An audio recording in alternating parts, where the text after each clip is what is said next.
Hello, welcome to Sophie's Voice. Welcome here today. I'm just going to talk today about the digital ID. I'm in a bit of a different position. I think it's confusing me a bit. I haven't got the singing bowl. Oh my goodness.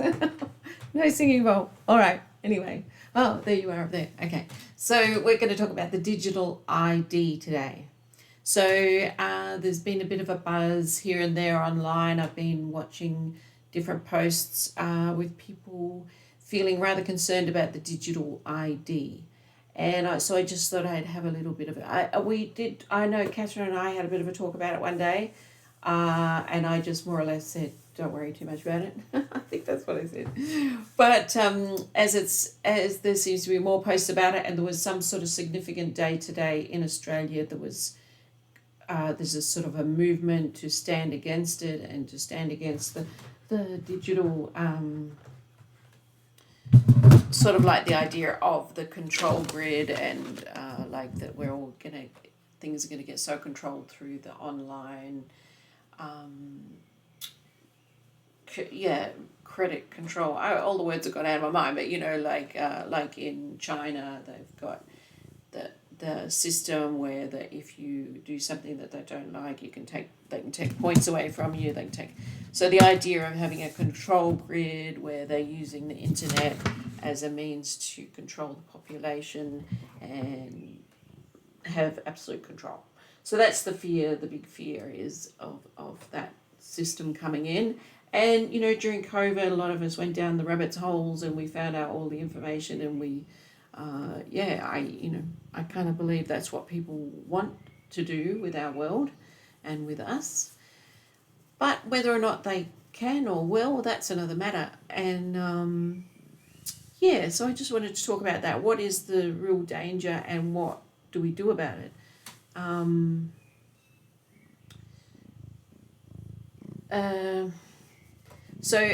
what I've seen online, at the moment it is voluntary, and it's sort of legally voluntary. Like it has to be voluntary. How long that will last, I don't know.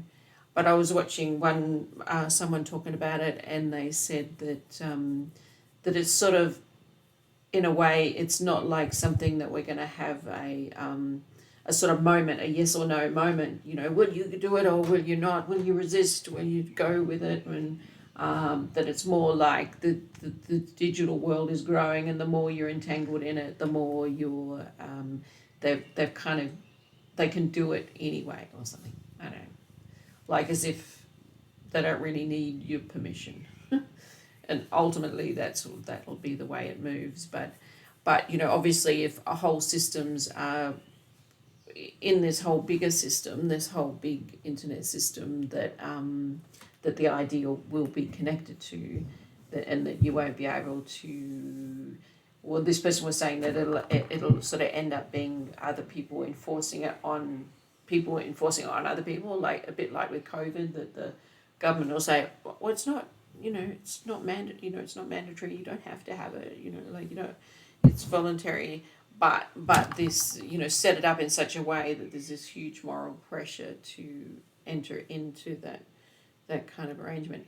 So it's like it's scary stuff once you sort of engage in those ideas about that there's going to be this huge control system, this sort of godless, heartless control system that will just, like I was listening to someone the other night talking about how in Canada there was some sort of whistleblower a doctor who'd been aware of this plan to get rid of a whole lot of people through euthanasia and using the mental health system, and people that had had a diagnosis of a mental illness being in line for being euthanized. I don't really understand how it'll work, but it was like there's these scary ideas of, like, obviously 1984, these sort of pictures in our mind of what's coming down the road and how we've got to fight and we've got to stop it and we've got to get off grid, or we've got to do this or we've got to do that.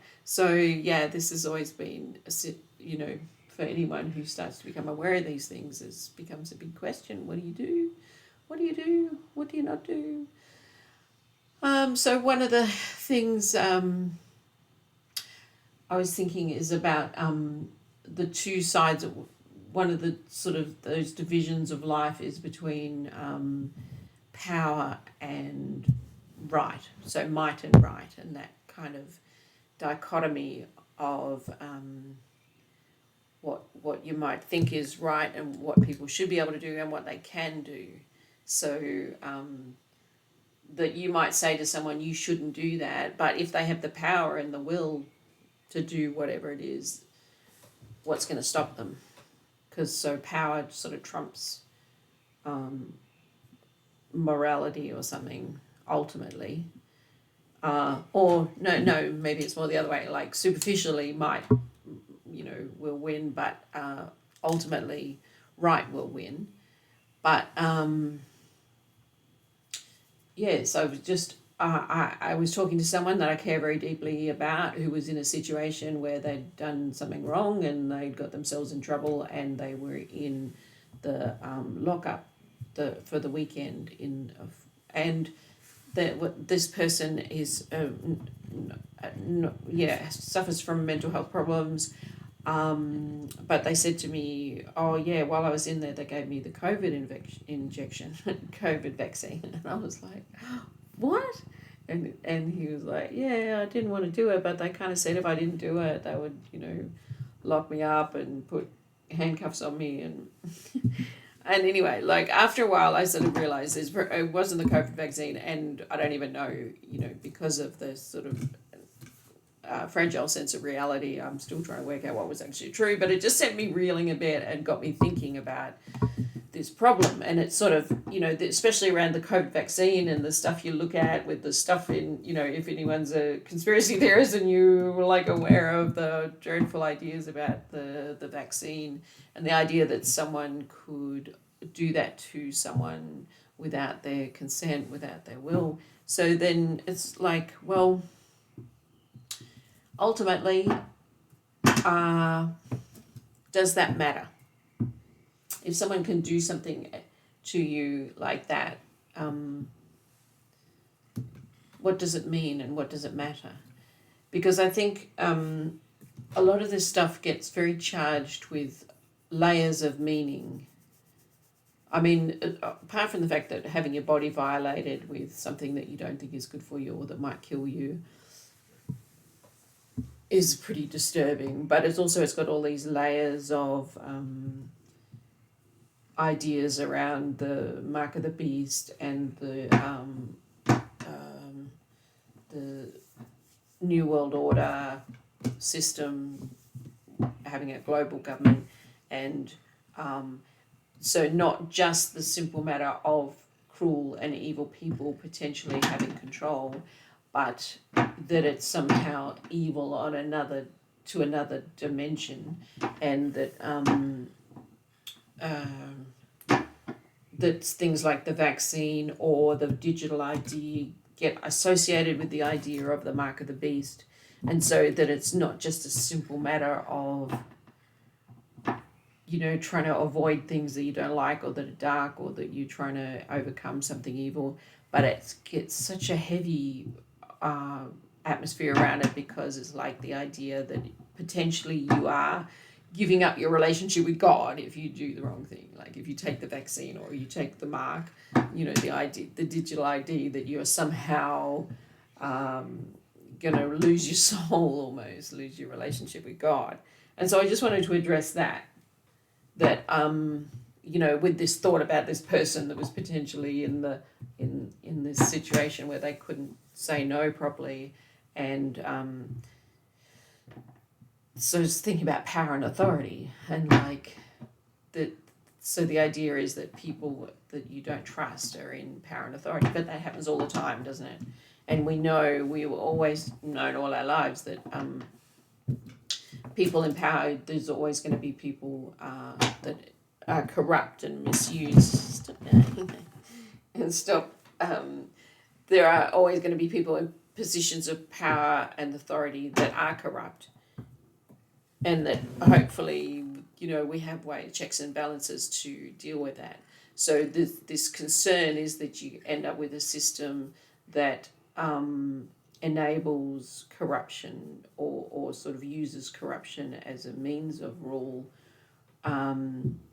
which is, I think I feel like we're going to sort of appreciate what we've had in our Christian world, that even though a lot of people have sort of shown us things that we should be ashamed of or critical of, I think in terms of realistic systems, world systems, I think it's been pretty awesome what the Christian world has been able to do, and one of the big things has been around the idea of law, and that law actually is designed to protect the weak. We think we sort of have this cynical idea about the law, but it really is there. So, like, for instance, even the situation with the vulnerable person in prison, the law sets limits, and while there is law, and while we have got the rule of law, it sets limits for what people can actually do, and that if people violate those laws, then they can be called to account. And so that's something to think about, this system we have of the rule of law, and things having to be out in the open, things have to be able to be seen and called to account, is a really wonderful thing. And that I think, appreciating that and deciding that is the culture that we have, and that's what we're going to protect and preserve and make better, and that we're going to go through this, and we're going to get even better at dealing with corruption and keeping things going in the right direction and looking after vulnerable people. So this is the deep fear of it's our vulnerability as human beings, and the potential of people who have power and what they can do to us. And so I was thinking that, in a sense, that is the heart of the gospel, that God kind of takes that place of the vulnerable human being, that through all ages people have taken evil positions over other human beings and done awful things, and that so that fear controls societies and controls people and runs through families, and that the story of the gospel is that the most powerful force of the universe, the actual creator, comes in and takes the place of the most vulnerable. So Jesus takes the place of the person who is unprotected and who is accused, who is innocent and who is accused, and has no means of power. He says that he has a different kingdom. He belongs to a different kingdom. So he's put himself in a different kingdom that has all the power, and he has made himself vulnerable and weak. And so he's walked through what endless amounts of people have suffered on the earth, to identify with that position of being weak and vulnerable in the face of unjust and evil power and authority. So instead of coming in and sort of conquering them and fighting them, it's this other strategy of going into it and accepting that their power and authority, and somehow through doing that transforms it and destroys it and comes out the other side and gives us a way to be aligned, gives us a choice to be aligned to a different kingdom, to the heavenly kingdom, so that when we're in positions where power and authority is rogue, it's gone rogue, it's not doing the right thing, the way he shows us is not about fighting. It's not about fighting and worrying about how, because we can't figure it all out. If this New World Order thing is what I think it is, it's like, you're not going to beat it. It's like the evil people that want control, and that's their main objective, they do their job very well. They're very clever, and so it's not like you're gonna go, I'm not, you're not gonna take me down, like I'm gonna. It's like, no, that's just like, you're nothing. So that's not really going to be effective. And I think we've seen these horrible regimes, like when communism took over Russia, and the horrible things that went on and that were done to people. Um, yeah, I was going to go, but I don't really know enough about it, so I won't talk about that. But so yeah, I was also thinking about when Jesus was confronted with the question about paying taxes to Rome. So Rome was ruling over their people, the Jewish people, and what it was probably a bone of contention. Like, should you do it? There's probably people that are saying no, we shouldn't do it. Like, God, we should be the ones ruling. We're God's people, and we've got these pagans ruling over us, and we don't want to. So there was the zealots, and there was a lot of upheaval at that time, and the Jews ultimately did rebel against Rome, and that resulted in Rome actually destroying Jerusalem and destroying the temple. So, but this was all bubbling around in Jesus' time, and so there was a tax, a temple tax, and they were testing Jesus. They wanted to see what he would say to these contentious problems, like, who are you going to side with? Should we just do the right thing and pay our taxes? Should we fight against the Romans? And he says, show me a coin, and says, whose image is that? And they say, Caesar. And he said, well, it's Caesar's. Give Caesar what's Caesar's. But he said, but give to God what is God's. So, which is an interesting kind of other side to it, is, where is the image of God stamped? On us. We as human beings, we belong to God. So there's this world system that is got the Caesars and the powers and these unjust rulers and people that are just hungry for power, that don't understand that they belong to God. And Jesus is saying not to worry about fighting them, but just to give God his dues, God, get in right relationship with God, and that's where real power is in the end.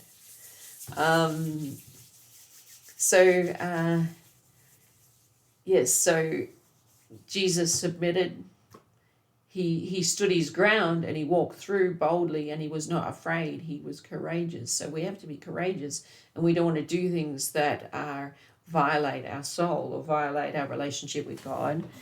But I think a lot of this stuff just gets us into a real state of fear, which is counterproductive. It's counter to the entering into the kingdom of God, which is, I think, is the objective that God has called us to, is to enter into his kingdom, which is a kingdom of love and joy and peace and goodness and long suffering, but that you can't establish that kingdom through destroying the bad guys.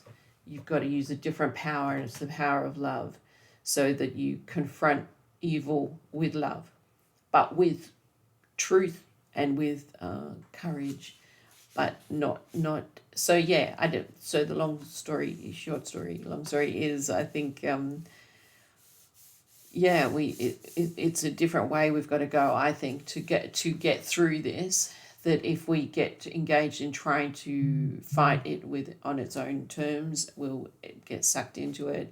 But the evil trick that I think they've done is using the book of Revelation as this sort of potent image that gets people very caught up. And so that's why I think we've got to listen to the atmospheres around things, and I think just forget all about the mark of the beast and the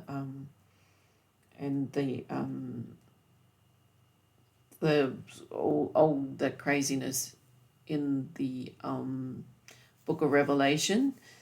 Some people have understandings of that, but I think this is being used by people that want to keep us under their evil schemes. And the way they keep us under their evil schemes is to keep us in fear and keep us in horror and keep us fighting and negative. Whereas if we recognize that, we just got to go, nah, not going to do that, going to find the peace of God in me, going to love people, I don't know if this is going to take too long, but I wanted to read this story, which I think really demonstrates it really well. Um, so yeah, we're staying peaceful, walking forward in love and faith, and trusting that God is gonna build His kingdom on the earth, that it's gonna go from glory to glory, and that nothing can separate us from the love of God, which is in Christ Jesus. Walk in faith, walk in love, give love away every chance you get. I want to read this story. This is from a book called Return from Tomorrow. It's about a near-death experience from a guy who lived in the 40s. He was a young man at the beginning of the war, and got really sick, died. It's a whole interesting story. If you've read it, it's very cool. But I just wanted to read this because I think it really expresses it really well. So if you think about the death camps and what the Nazis did, that you can't get much more evil than that, and being subject to that would be pretty horrific. These things happen, people, but it's sort of like, yeah, what do you do if that happens? God is always present. No matter what's going on, God is always present and always available. And I think this really expresses it well. So it says, when the war in Europe ended in May 1945 and the 123rd evac entered Germany with the occupying troops, I was part of a group assigned to a concentration camp near Wuppertal, I don't know how to say that, charged with getting medical help to the newly liberated prisoners, many of them Jews from Holland, France, and Eastern Europe. This was the most shattering experience I had yet had.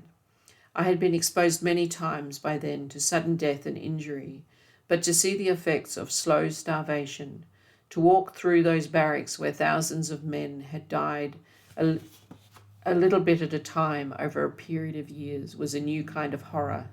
For many, it was an irreversible process. We lost scores each day in spite of all the medicine and food we could rush to them. Now I needed my new insight indeed. So this is the new insight that he had got through this near-death experience. It just changed everything in the way he saw everything. When the ugliness became too great to handle, I did what I had learned to do. I went from one end to the other of that barbed wire enclosure, looking into men's faces until I saw looking back at me the face of Christ. And that's how I came to know Wild Bill Cody. That wasn't his real name. His real name was 7 unpronounceable syllables in Polish. But he had a long drooping handlebar moustache, like pictures of the old Western heroes, so the American soldiers called him Wild Bill. He was one of the inmates of the concentration camp, but obviously he hadn't been there long. His posture was erect, his eyes bright, his energy indefatigable.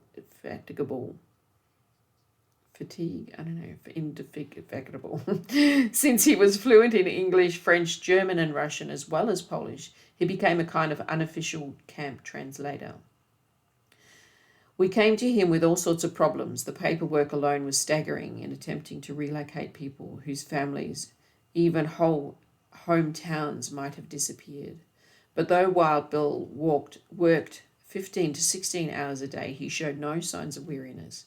While the rest of us were drooping with fatigue, he seemed to gain strength.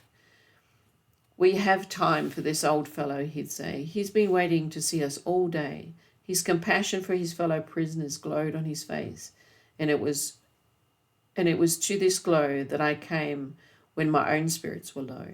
So I was astonished to learn when Wild Bill's own papers came before us one day that he had been in Wuppertal since 1939. For 6 years he had lived on the same starvation diet, slept in the same airless and disease-ridden barracks as everyone else, but without the least physical or mental deterioration. Perhaps even more amazing, every group in the camp looked on him as a friend. He was the one to whom quarrels between inmates were brought for arbitration. Only after I'd been at Wuppertal a number of weeks did I realize what a rarity this was in a compound where the different nationalities of prisoners hated each other almost as much as they did the Germans. As for Germans, feeling against them ran so high that in some of the camps liberated earlier, former prisoners had seized guns run into the nearest village and simply shot the first Germans they saw. Part of our instructions were to prevent this kind of thing, and again, Wild Bill was our greatest asset, reasoning with the different groups, counselling, forgiveness. It's not easy for some of them to forgive, I commented to him one day as we sat over mugs of tea in the processing centre. So many of them have lost members of their families.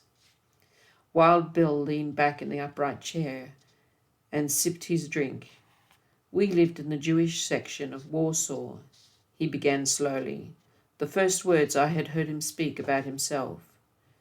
My wife, our 2 daughters, and our 3 little boys. When the Germans reached our street, they lined everyone against a wall and opened up with machine guns. I begged to be allowed to die with my family, but because I spoke German, they put me in a work group. He paused, perhaps seeing again his wife and 5 children. I had to decide right then, he continued, whether to let myself hate the soldiers who had done this. It was an easy decision, really. I was a lawyer. In my practice, I had seen too often what hate could do to people's minds and bodies. Hate had just killed the 6 people who mattered most to me in the world. I decided then that I would spend the rest of my life, whether it was just a few days or many years, loving every person I came in contact with. Loving every person. This was the power that had kept a man well in the face of every privation. It was the power I had first met in a hospital room in Texas and was learning little by little to recognize wherever he chose to shine through, whether the human vehicle was aware of him or not. So that last paragraph he's talking about in the hospital room in Texas where he met Jesus in his near-death experience. And he didn't present himself as Jesus in the Bible. He just was the man of light. And he just recognized who it was. And the beautiful presence of that love is what he's starting to describe now, that he starts to see in things people do and places and things about life. He's starting to see Jesus. And I think that's what we've got to do. We've got to allow Jesus to shine through us and recognize him and love him when people do gracious and beautiful things. And like he said, even if they realize it or not, that he is underpinning everything and he wants to shine through and make things better. So that's our hope. That's our hope. And so I don't feel, every now and again, if I think too much about the idea, I start to go, ooh. But then it's like, no, God's bigger than all that. God's bigger than all that. And we don't have to be afraid, no matter what they do to us.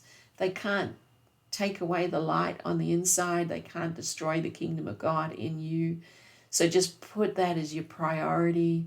Just keep working to making that your priority, to live by God's principles.